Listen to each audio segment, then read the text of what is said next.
Dear student, बीएससीबी online class में आपका स्वागत है। आज आप लोगों के लिए हिंदी के महत्वपूर्ण ऑब्जेक्टिव सेट करने वाले हैं, जो कि आपके एग्जाम में यहाँ से सीधे सीधे प्रश्न देखने को मिलेगा। अगर आप लोगों की तैयारी किस लेवल से, वो आप लोग जान सकते हैं कि आपके इस टेस्ट में जो है वह कितना मार्क्स सही होते हैं।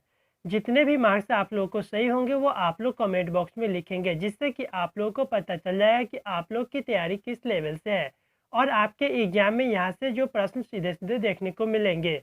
तो इस प्रश्न में आज महत्वपूर्ण क्वेश्चन सेट करने वाले हैं, जो कि आपके एग्जाम में इससे बाहर नहीं होने वाला है।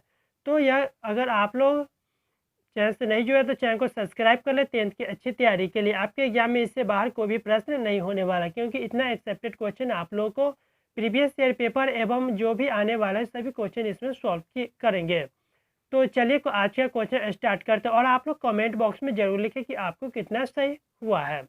तो चलिए आज का सबसे फर्स्ट क्वेश्चन देखते हैं। क्वेश्चन नंबर फर्स्ट है, हिरोशिमा कहाँ स्थित है? तो हिरोशिमा ऑप्शन ए अमेरिका में, बी यूरोप में, सी भारत में या डी जापान में। तो 4 ऑप्शन देगा, इसमें से आप लोग को बतलाना है कि हिरोशिमा जो वह कहाँ पर स्थित है। तो हिरोशिमा आप लोग को याद होना चाहिए कि यह द्वितीय विश्व युद्ध यानी कि 1939 से द्वितीय विश्व युद्ध चला था और 1945 तक चला था। तो द्वितीय विश्व युद्ध के दौरान जो है वह हिरोशिमा पर बम गिराया गया था, यानी परमाणु बम जो है वह गिराया गया था हिरोशिमा पे। यह कब गिराया गया था? 6 अगस्त 1945 को। 6 अगस्त 1945 को हिरोशिमा पे और 9 अगस्त 1945 को नागासाकी पे गिराया गया था। तो ये भी आप लोग को महत्वपूर्ण याद होना चाहिए। तो हिरोशिमा जो है वह जापान में स्थित है, यानी कि सूर्योदय का देश भी जापान को कहा जाता है। अभी आप लोगों को यह हिंदी के प्रश्न है, लेकिन आप लोग को हिस्ट्री भी इसमें कवर हो जाएगा। अगर आप लोग वीडियो के अंत तक बने रहेंगे तो आपको वाकई में लगेगा कि काफ़ी कुछ सीखने को मिला है। और हिरोशिमा जो पाठ के लेखक है कौन है? अज्ञेय इसके पाठ के लेखक है। तो ये भी आप लोग को याद होनी चाहिए। तो एक क्वेश्चन से आप लोग अभी देखिए कि 3 से 4 क्वेश्चन कंप्लीट हो गया है। तो चलिए नेक्स्ट क्वेश्चन देखते हैं। क्वेश्चन नंबर सेकेंड, नालंदा विश्वविद्यालय कहाँ पर स्थित है? तो आप लोग को राज्य बतलाना है कि नालंदा जो विश्वविद्यालय वह किस राज्य में स्थित है। ऑप्शन ए बिहार में, बी उत्तर प्रदेश, सी मध्य प्रदेश या डी गुजरात। तो 4 ऑप्शन दिए गए। नालंदा का जो विश्वविद्यालय है वह कहाँ पर स्थित है? तो इसका राइट आंसर जो हो जाएगा, आप लोग जल्दी से लिखेंगे, क्या हो जाएगा। अगर आप लोग लाइव के समय देखते हैं तो आपको पता चल जाएगा कि आप लोग के साथ कितना कंप्यूटर है और आपकी तैयारी किस लेवल से है। तो सेकेंड क्वेश्चन का जो राइट आंसर हो जाएगा ऑप्शन नंबर ए बिहार में, इसका राइट आंसर हो जाएगा। नालंदा जो है वह बिहार में स्थित है। चलिए नेक्स्ट क्वेश्चन देखते हैं। क्वेश्चन नंबर 3, मेरे बिना तुम प्रभु के लेखक कौन है? तो मेरे बिना तुम प्रभु के लेखक आप लोग को बतलाना है कि इसके पाठ के लेखक कौन है। रेनर मारिया रिल्के, सुमित्रा नंदन पंत, दिनकर या अज्ञेय। तो 4 ऑप्शन दिएगा, इसका राइट आंसर आप लोग जल्दी से लिखेंगे। जब तक हम अज्ञेय अभी आप लोग देखें किसका है? हिरोशिमा का है अज्ञेय। हिरोशिमा का कौन है? अज्ञेय हिरोशिमा का। दिनाकर है। दिनकर जो है वह किसका है? तो दिनकर जो है वह इसका हो जाएगा जनतंत्र का जन्म। दिनकर जो है वह जनतंत्र का जन्म। और सुमित्रा नंदन पंत जो है वह भारत माता का सुमित्रा नंदन पंत। और रेनर मारिया रिल्के जो है वह मेरे बिना तुम प्रभु के लेखक है, यानी ऑप्शन नंबर ए इसका राइट आंसर हो जाएगा। चलिए नेक्स्ट क्वेश्चन देखते हैं। क्वेश्चन नंबर 4, मगम्मा के परिवार के कुल कितने सदस्य थे? तो मगम्मा में के परिवार में कुल कितने सदस्य थे, ये आप लोग को बतलाना है। ऑप्शन है 2, 3, 4 या 5। अगर आप लोग दही वाली मगम्मा पाठ पढ़े होंगे तो आप लोग आसानी से इसका राइट आंसर लिख सकते हैं, क्योंकि जानते हैं कि दही वाली मगम्मा में कितने परिवार इस कहानी में थे। तो आप लोग जानते हैं कि मगम्मा जो थी एक महिला थी, वह दही बेचने का कार्य करती थी और उसका एक पुत्र था और एक पुत्र की शादी हो गई थी और उसका एक बच्चा भी था, यानी कि एक 3 और एक 4, यानी टोटल जो है वह 4 हो जाएगा। ऑप्शन नंबर सी इसका राइट हो जाएगा, यानी कि मगम्मा एक थी, मगम्मा का एक बेटा था और एक बेटा की शादी हुई थी, यानी इसकी पत्नी थी और इसका भी एक बेटा था, यानी 1, 2 और एक 3, यानी टोटल जो है वह 4 पूरा परिवार में सदस्य थे। चलिए नेक्स्ट क्वेश्चन देखते हैं। क्वेश्चन नंबर 5, गांधी जी के अनुसार स्वराज्य प्राप्ति के पश्चात शिक्षा का क्या ध्येय होना चाहिए, यानी कि शिक्षा का क्या उद्देश्य होना चाहिए। जो महात्मा गांधी शिक्षा और संस्कृति पाठ के लेखक है, उसके अनुसार से आप लोगों को बतलाना है कि इसमें से शिक्षा का क्या उद्देश्य होना चाहिए। ऑप्शन ए आर्थिक विकास, बी कृषि विकास, सी भौतिक विकास या चरित्र निर्माण। तो 4 ऑप्शन दिए गए, इसका राइट आंसर आप लोगों को बतलाना है कि महात्मा गांधी की शिक्षा और संस्कृति से किस प्रकार से शिक्षा का क्या उद्देश्य था। तो गांधी जी जो शिक्षा और संस्कृति पाठ के लेखक है, कि कौन से पाठ के, शिक्षा और संस्कृति, ये आप लोग को याद होनी चाहिए। तो शिक्षा और संस्कृति पाठ के लेखक जो हुआ गांधी जी है। तो इसका जो उद्देश्य था, 4 ऑप्शन देगा, इसका जो राइट आंसर हो जाएगा ऑप्शन नंबर डी चरित्र निर्माण, यानी कि जो भी मनुष्य पढ़ता है उसका चरित्र अच्छा होना चाहिए, वही शिक्षा का मूल मंत्र बताया था गांधी जी ने। तो इस प्रकार से आप लोग, इसका राइट आंसर हो जाएगा ऑप्शन नंबर डी। चलिए नेक्स्ट क्वेश्चन देखते हैं। नेक्स्ट होगा क्वेश्चन नंबर 6। क्वेश्चन नंबर 6 दिया हुआ है, बाबू जी की मृत्यु के समय बिरजू महाराज जी की उम्र क्या थी, यानी बिरजू महाराज। तो बिरजू महाराज की उम्र क्या थी, ये आप लोग को बतलाना है। उसकी मृत्यु जिस समय हो गई थी पंडित, तो उस समय उसका उम्र क्या था, 9 साल का, 10 साल, 6 साल का या 9.5 साल का। अगर आप लोग पढ़े होंगे तो इसका राइट आंसर आप लोग आसानी से लिख सकते हैं। तो इसका जो राइट आंसर हो जाएगा, आप लोग जल्दी से इसका लिखे, क्या हो जाएगा। क्वेश्चन नंबर 6 का राइट आंसर आप लोग जल्दी से लिखेंगे, क्या हो जाएगा। तो क्वेश्चन नंबर 6 का राइट आंसर हो जाएगा ऑप्शन नंबर डी, 9.5 साल का था। नेक्स्ट क्वेश्चन है क्वेश्चन नंबर 7। फिर से वही दही वाली मगम्मा चैप्टर से, दही वाली मगम्मा कहानी का प्रमुख पात्र कौन था। तो दही वाली मगम्मा में आप लोग को बतलाना है, प्रमुख पात्र का अर्थ होता है कि उस कहानी का जिसमें सबसे ज़्यादा जिक्र हो, यानी जिसके बारे में कहानी लिखा गया हो, उसे ही मुख्य पात्र कहा जाता है। ऑप्शन ए लक्ष्मी, बी मगम्मा, सी पाम्पति या डी सीता। तो 4 ऑप्शन देगा, इसका राइट आंसर आप लोग को बतलाना है कि क्या हो जाएगा। ये काफ़ी सिंपल है, अगर आप लोग कहानी पढ़े होंगे तो। इस प्रकार के प्रश्न आप लोगों को एग्जाम में देखने को मिला है, तो इसलिए यह क्वेश्चन जितने भी वह सभी काफ़ी महत्वपूर्ण है। आपके एग्जाम में यहाँ से सीधे सीधे प्रश्न देखने को मिलेंगे। अगर आप लोग को कोई भी डाउट हो तो आप लोग कमेंट बॉक्स में लिख सकते हैं। तो क्वेश्चन नंबर 7 का जो राइट आंसर हो जाएगा ऑप्शन नंबर बी मगम्मा, इसका बिल्कुल राइट आंसर हो जाएगा। नेक्स्ट क्वेश्चन है क्वेश्चन नंबर 8। दिनकर ने जनतंत्र का जन्म शीर्षक कविता में दूधमुही शब्द का किसके लिए प्रयोग किया है। तो दूधमुही शब्द का अर्थ क्या है, ये आप लोग को बतलाना है। तो जनतंत्र का जन्म जो है वह किसके द्वारा लिखा गया है, जनतंत्र का जन्म जो है वह रामधारी सिंह दिनकर के द्वारा लिखा गया है। कौन सा चैप्टर, जनतंत्र का जन्म। ये आप लोग को याद होना चाहिए, क्योंकि इस प्रकार के प्रश्न आप लोग को पाठ और लेखक के नाम पूछ लिए जाते हैं, तो इसलिए ये आप लोग को याद होनी चाहिए। तो जनतंत्र का जन्म शीर्षक कविता दूधमुही शब्द का जो प्रयोग किया गया है किसके लिए किया गया है, ये आप लोग को बतलाना। ऑप्शन ए अपनी बेटी के लिए, बी समाज के किसी बालिका के लिए, या सी जनता के लिए, या डी पड़ोस की बच्ची के लिए। तो इसका जो राइट आंसर हो जाएगा ऑप्शन नंबर सी, जनता के लिए, यानी दूधमुही बच्चे का जो प्रयोग किया है उसमें ऑप्शन नंबर सी, इसका डी राइट आंसर हो जाएगा। जनता के लिए इसमें प्रयोग किया गया था। चलिए नेक्स्ट क्वेश्चन देखते हैं। Question number 9। हजारी प्रसाद द्विवेदी का जन्म कब हुआ है। ऑप्शन ए 1905 ईस्वी में, बी 1907 ईस्वी में, सी 1909 ईस्वी में, या डी 1911 ईस्वी में। तो हजारी प्रसाद द्विवेदी का जन्म कब हुआ, ये आप लोग को बतलाना है। तो हजारी प्रसाद द्विवेदी जानते हैं आप लोग नाखून क्यों बढ़ते हैं पाठ के लेखक है। कौन से पाठ के, नाखून क्यों बढ़ते हैं। तो नाखून क्यों बढ़ते हैं, ये पाठ के लेखक है हजारी प्रसाद द्विवेदी। उसका जन्म कब हुआ, ये आप लोग को बताना है। तो 9 का जो राइट आंसर हो जाएगा ऑप्शन नंबर बी 1907 ईस्वी, इसका बिल्कुल राइट आंसर हो जाएगा। चलिए नेक्स्ट क्वेश्चन देखते हैं। Question number 10।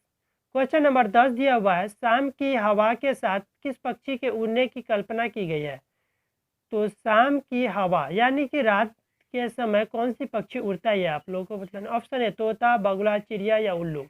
तो इसका तो आप लोग आसानी से राइट आंसर लिख सकते हैं कि शाम में कौन सी पक्षी, हवा के साथ किस पक्षी को उड़ने की कल्पना की गई है।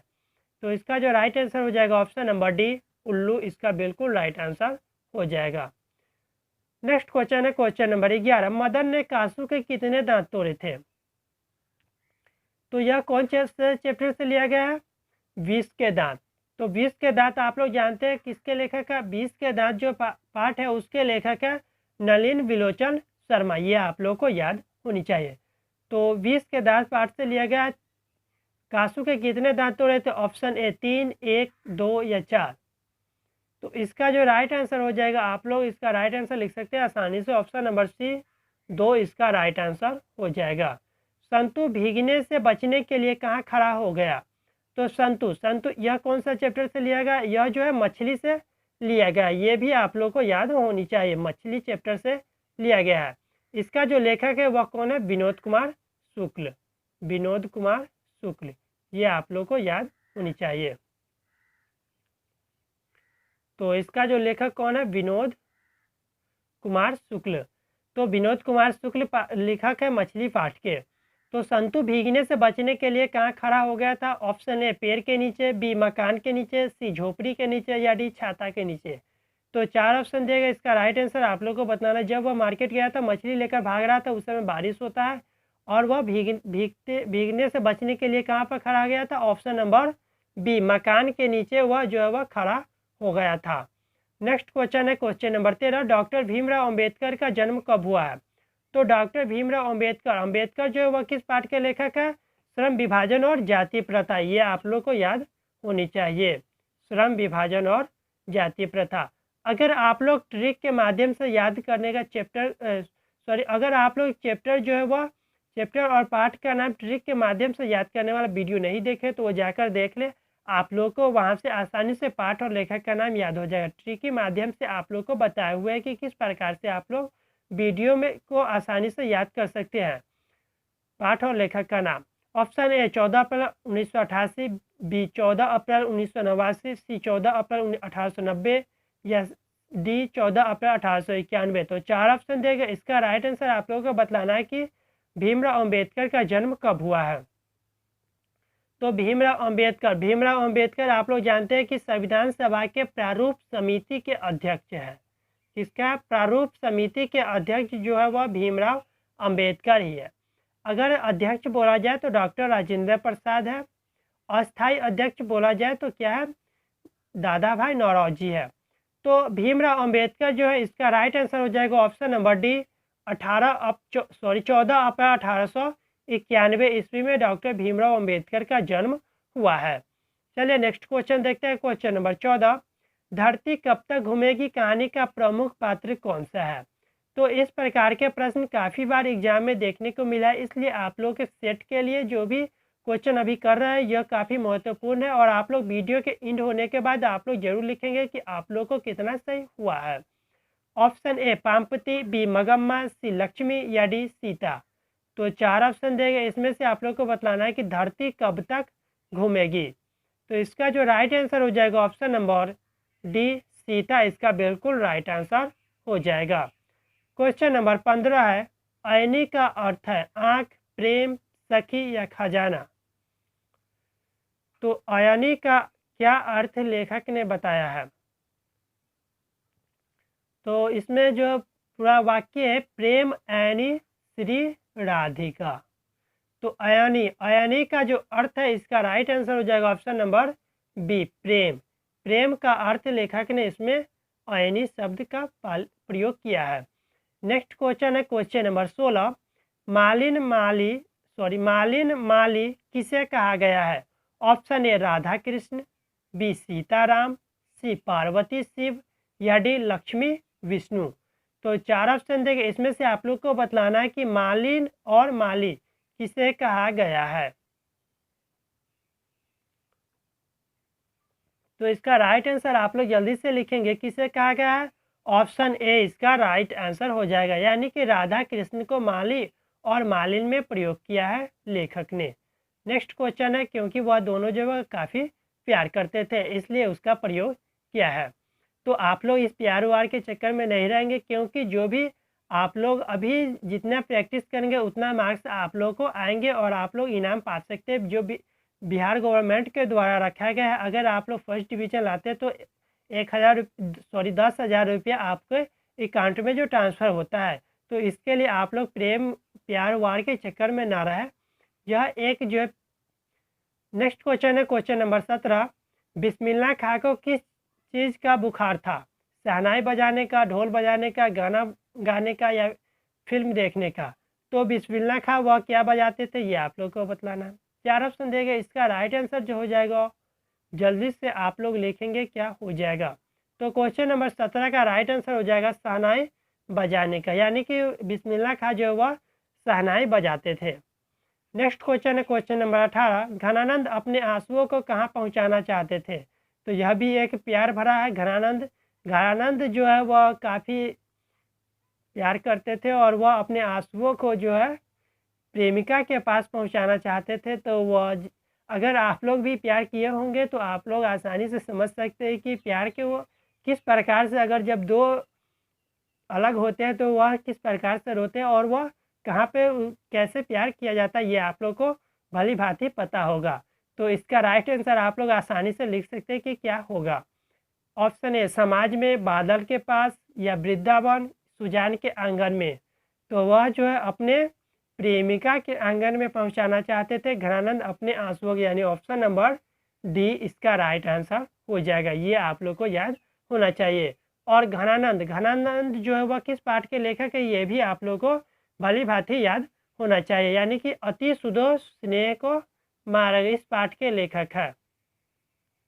तो ये आप लोग को याद होना चाहिए। यानी घनानंद जो है वह प्यार को बहुत ही सिंपल और सरल मानते थे, लेकिन प्यार जो है वह बहुत ही दुखमय होता है, ये आप लोग को भली भांति पता होना चाहिए। चलिए नेक्स्ट क्वेश्चन देखते हैं, क्वेश्चन नंबर 19। घनानंद के अनुसार प्रेम का मार्ग कैसा होता है, यानी प्यार का जो मार्ग होता है वह कैसा था, ये आप लोग को बतलाना है। ऑप्शन ए सीधा और सरल, बी कठिन और जटिल, सी सीधा और सुखदायी या कठिन और दुखदायी। अगर इस कहानी के माध्यम से इस कविता के माध्यम से देखा जाए तो इसका जो है ऑप्शन नंबर ए सीधा और सरल होता है। लेकिन अगर आप लोग रियलिटी जीवन में देखा जाए, अगर आप लोग प्यार करेंगे तो वह कठिन और सीधा तो होता है लेकिन सुखदायी नहीं होता है, बहुत ही कठिनदायी होता है। क्योंकि आपको जब किसी से प्यार होता है तो एक दूसरे को मनाने में काफ़ी वक्त लगता है और उसको खुश रखने के लिए काफ़ी कुछ करना पड़ता है। तो इसके अनुसार यानी कि जो है काफ़ी कठिनमय होता है, लेकिन इस कविता के अनुसार इसका राइट आंसर हो जाएगा ऑप्शन नंबर ए सीधा और सरल होता है। चलिए नेक्स्ट क्वेश्चन देखते हैं, क्वेश्चन नंबर 20। बहादुर तुमको अपनी माँ की याद आती है, ऐसा कौन पूछता है? तो बहादुर जो है वो अपने घर से भाग जाता है और भागने के बाद वह एक लेखक के यहाँ कार्य करने लगता है। तो वह उससे पूछा जाता है कि तुम्हें माँ की याद आती है या नहीं आती है। तो वह माँ की मार के कारण जो है वह बहादुर अपने घर से भाग जाती है, ये आप लोग को याद होना चाहिए।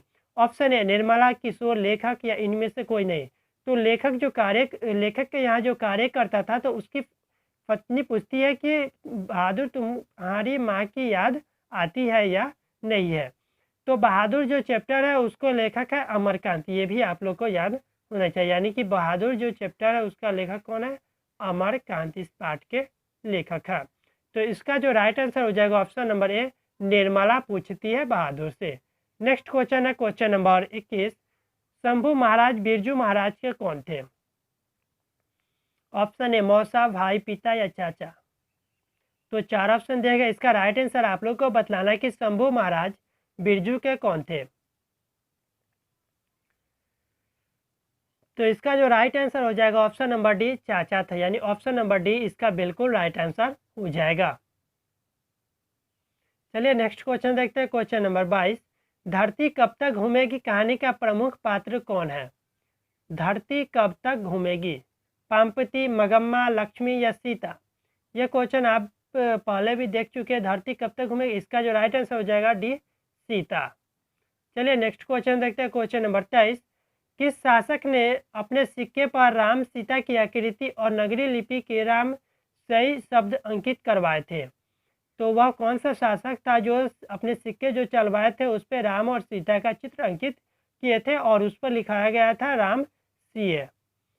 शेरशाह सूरी, हरिहर, अकबर, चंद्रगुप्त द्वितीय। तो 23 का जो राइट आंसर हो जाएगा ऑप्शन नंबर सी, अकबर ने लिखवाया था। नेक्स्ट क्वेश्चन है क्वेश्चन नंबर 24, एक वृक्ष की हत्या के रचनाकार है।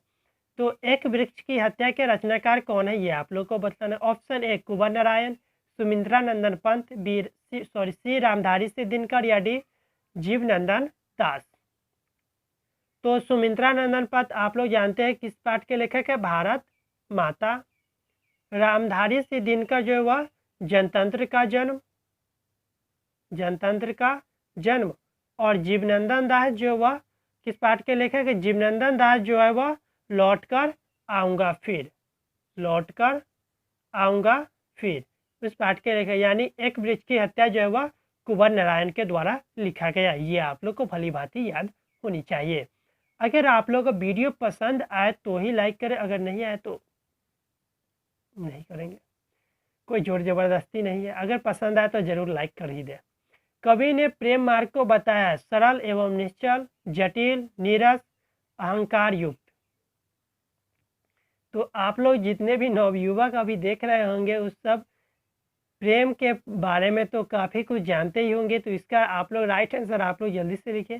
अगर जिसको ब्रेकअप हो गया होगा वह तो जटिल ही बताएंगे, अगर जिसका ब्रेकअप नहीं होगा, प्यार अभी चल रहा होगा, तो वह काफ़ी बढ़िया ही बताएंगे। इसका जो राइट आंसर हो जाएगा ऑप्शन नंबर ए, सरल एवं निश्चल, यानी कि इसमें आप लोगों को कविता के माध्यम से बतलाना है कि प्यार शब्द किस मार्ग को बताया है, प्यार कैसा मार्ग होता है, यानी प्यार का रास्ता किस प्रकार से होता है।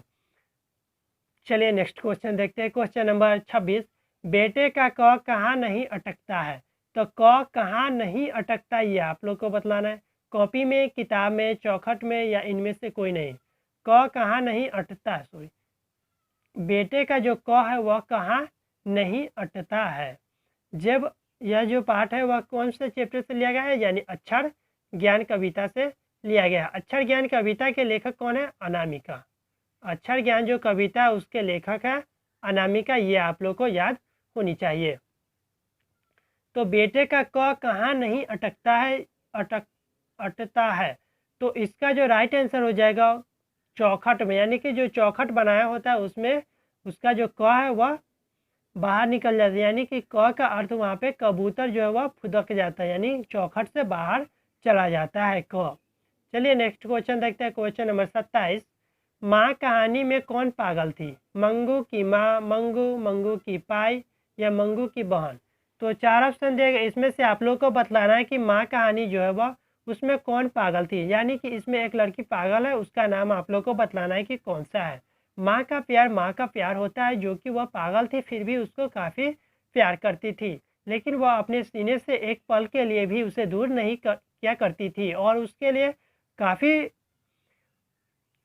हॉस्पिटल जो है वह चक्कर लगाए थे, फिर भी उससे प्यार जो है वह कम नहीं करती थी। इसलिए माँ का प्यार सबसे बेहतर प्यार होता है। तो आप लोग जो है वह लड़का और लड़की के चक्कर में ना रहे, क्योंकि आप लोग जो भी प्यार करते हैं वह माँ से करेंगे, क्योंकि काफ़ी वहाँ पे जन्नत की प्यार आप लोग की माँ के पास मिलेगा। तो इसमें जो है ऑप्शन नंबर बी यानी मंगू इसका बिल्कुल राइट आंसर हो जाएगा।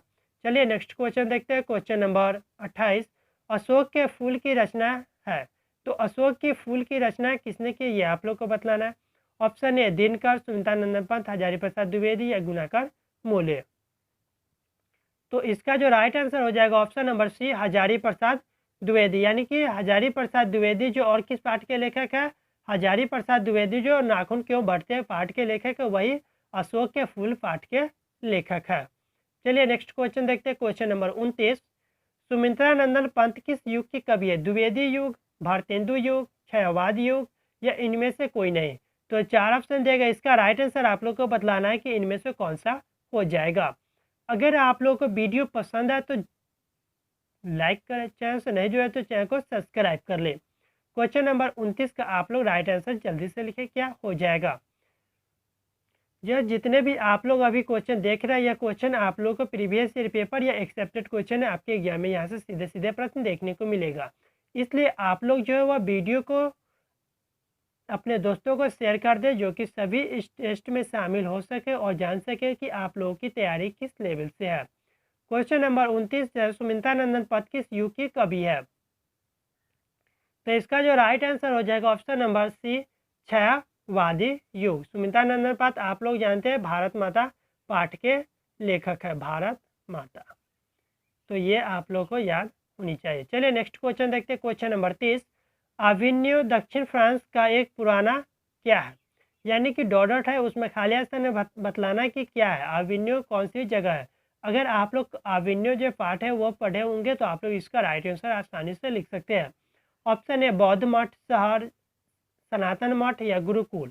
तो 4 ऑप्शन दिए गए, इसका राइट आंसर आप लोग को बतलाना है कि अविन्यो क्या हो जाएगा। तो अविन्यो जो इसके पाठ के लेखक है अशोक वाजपेयी। अशोक वाजपेयी के द्वारा लिखा गया अविन्यो। तो इसका जो राइट आंसर हो जाएगा ऑप्शन नंबर बी, शहर है। अविन्यो एक शहर है दक्षिण फ्रांस का। चलिए नेक्स्ट क्वेश्चन देखते हैं, क्वेश्चन नंबर 31। कवि प्रेमधन को भारत में क्या दिखाई नहीं देता है? कवि प्रेमधन जो है, प्रेमधन जो है उसको भारत में क्या दिखाई नहीं देता है? ऑप्शन ए धन, शिक्षा, स्वाधीनता या भारतीयता। तो यह जो है वह प्रेमधन जो है वह स्वदेशी पाठ के लेखक है, ये आप लोग को याद होनी चाहिए। स्वदेशी पाठ के लेखक है प्रेमधन। और आप लोग को बतलाना है कि उसको क्या नहीं दिखाई देता, यानी ऑप्शन नंबर डी, भारतीयता।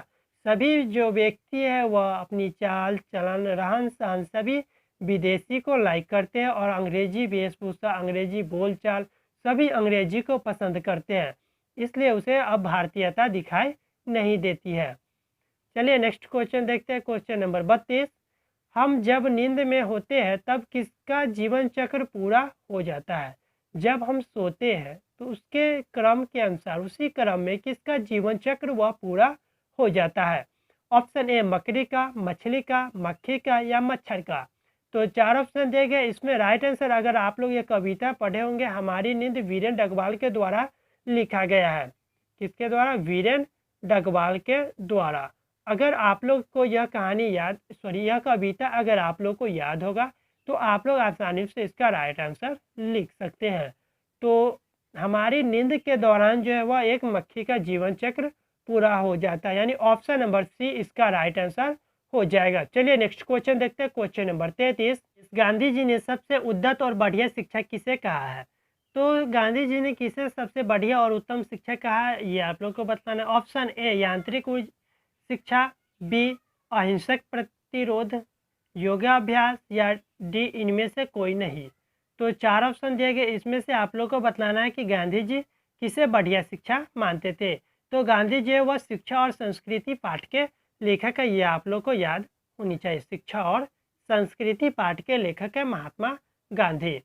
तो महात्मा गांधी का एज भी पूछा गया था। तो महात्मा गांधी का जो जन्म हुआ है 2 अक्टूबर 1869 ईस्वी को ये उसका जन्म हुआ था। तो गांधी जी को सबसे उद्यत और बढ़िया शिक्षा जो अहिंसक को मानते थे, यानी ऑप्शन नंबर बी अहिंसा को मानते थे। अहिंसक प्रतिरोध इसका राइट आंसर हो जाएगा। नेक्स्ट क्वेश्चन है क्वेश्चन नंबर 34। इस पाठ में चित्तचोर किसे कहा गया है? तो चित्तचोर जो है वह किसे कहा गया? राधा को, श्री कृष्ण को, रसखान को या भारतेंदु हरिश्चंद्र को।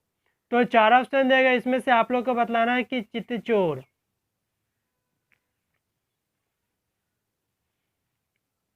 तो आप लोग आसानी से इसका राइट आंसर लिख सकते थे, यानी कि सबसे ज़्यादा जो प्यार करने वाले भगवान थे वह कौन थे? श्री कृष्ण थे। और वह सभी जो वह राधिका को मतलब कि अपने सखियों के वह चित्त चुरा लिया करते थे, यानी ऑप्शन नंबर बी इसका राइट आंसर हो जाएगा। नेक्स्ट क्वेश्चन है क्वेश्चन नंबर 35। बड़े डॉक्टर साहब पामपति के संदर्भ में क्या आदेश किए थे? ऑप्शन ए अस्पताल से छुट्टी के, अस्पताल से भर्ती करने हेतु या राशि जमा करने में इनमें से कोई नहीं या इनमें से कोई नहीं। तो यहाँ पर जो राइट आंसर आप लोग को बतलाना है कि क्या हो जाएगा, यानी कि पैसा जमा करने के लिए कहा था या इनमें से कोई नहीं। तो 4 ऑप्शन देगा, इसमें से आप लोग को बतलाना है कि क्या हो जाएगा। अस्पताल से छुट्टी के, यानी कि अस्पताल से छुट्टी नहीं होगा, छुट्टी यहाँ पर गलती मिसप्रिंट हो चुका है, छुट्टी करने हेतु।